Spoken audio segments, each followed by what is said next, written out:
Hello everyone, welcome back to my channel. ఈరోజు మన ఛానల్లో ఒక మంచి బ్రేక్ఫాస్ట్ రెసిపీతో మీ ముందుకు వచ్చేసానండి. చాలా అంటే చాలా క్విక్గా చేసుకోవచ్చు. ఇక దీని టేస్ట్ విషయానికి వస్తే సూపర్ ఉంటుంది. మీరైతే ఫుల్గా వీడియో చూసేయండి, ఎక్కడ స్కిప్ చేయకుండా. ఇక రెసిపీ స్టార్ట్ చేసుకుందాం.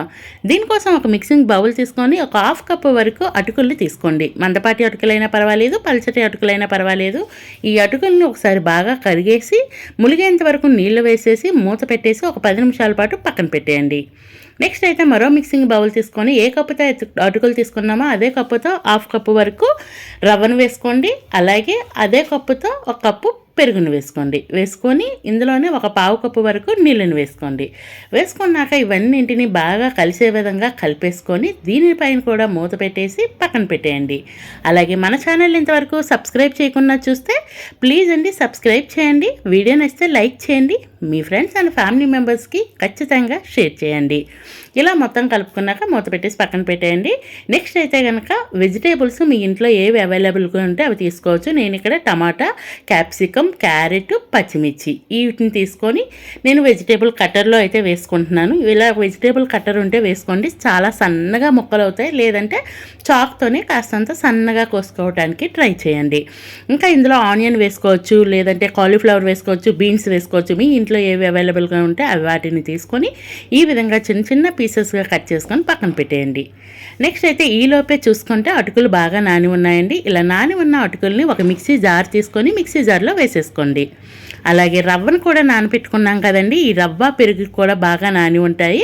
దానిని కూడా ఇదే మిక్సీ జార్లో వేసేసి సరిపడినంత నీళ్ళను వేసుకొని మిక్సీ జార్లో కాస్తంత మెత్తగా లేదా కొంచెం బరకగా ఉండేటట్టు మిక్సీ పట్టుకొని మిక్సింగ్ బౌల్లోకి వేసుకోండి. అందులోనే రుచికి సరిపడినంత ఉప్పు, అలాగే ఒక చిటికెడైతే కనుక వంట సోడాని వేసుకోండి. ఇది మనము ఇన్స్టెంట్గా చేసుకుంటున్నాం కాబట్టి వంట సోడాని వేసుకుంటే స్మూత్గా వస్తాయండి. వంట సోడాని కూడా వేసేసి బాగా కలుపుకున్న తర్వాత ఇందులో మనం ముందుగానే వెజ్జీస్ అన్ని కట్ చేసి పెట్టుకున్నాం కదా, ఆ వెజ్జీస్ని కూడా ఇందులో వేసేసి ఈ వెజిటేబుల్స్ని కూడా బాగా కలిసే విధంగా కలిపేసుకోండి. ఇంకా ఇందులో కాస్త క్రిస్పీగా కావాలి అనుకుంటే ఒక 2 స్పూన్లు బియ్యం పిండి వేసుకోండి, ఇంకా టేస్ట్ బాగుంటుంది. అలాగే ఇది వేసుకున్నాక మొత్తం ఒకసారి బాగా కలిపేసి ఇలా పక్కన పెట్టేసుకోండి. ఈలోపు నేను స్టవ్ వెలిగించి ఒక పాన్ పెట్టేసుకున్నాను. పాన్ వేడైనాక ఒక హాఫ్ స్పూన్ వరకు నూనెని వేసుకోండి. నూనె వేడైనాక మనం ముందుగా కలిపి పెట్టుకున్న బ్యాటర్ని ఒక 2 గరిటెల వరకు వేసుకోవచ్చు. లేదా అంటే పల్చగా కావాలి అనుకుంటే ఒక గరిటెని వేసుకోవచ్చు. కాస్తంత మందంగానే ఉంటే బాగుంటుందండి. నేను ఇక్కడ ఒక 2 గంటల వరకు బ్యాటర్ వేసుకొని మొత్తం ఈ కళాయంతో స్ప్రెడ్ చేసుకొని మూత పెట్టేయండి. కాసేపు కుక్ అయిన తర్వాత పైనుంచి మరొక పావు స్పూన్ వరకు నూనెని వేసుకోండి పైనుంచి.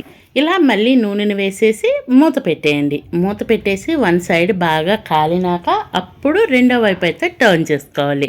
చూస్తున్నారు కదా, మధ్యలో చూస్తుంటే బబుల్స్ అనేవి భలే వస్తాయి. ఇలా వన్ సైడ్ కాలినాక రెండో వైపు టర్న్ చేసుకోవాలి. నేను ఆ క్లిప్ అనేది మిస్ అయిందని చెప్పి మళ్ళీ మీకోసం అయితే ఇంకా చేసి చూపిస్తున్నాను. ఇదేంటంటే ఇంకొక నాన్ స్టిక్ ప్యాన్ పైన పెట్టేసుకుంటున్నాను. నాన్ స్టిక్ ప్యాన్ అయితే చాలా ఈజీగా అయిపోద్దండి. ఇలా నాన్ స్టిక్ ప్యాన్ పైన సేమ్ చూపించే ప్రాసెస్లో వేసుకోండి. Ready to eat. Thank you for watching.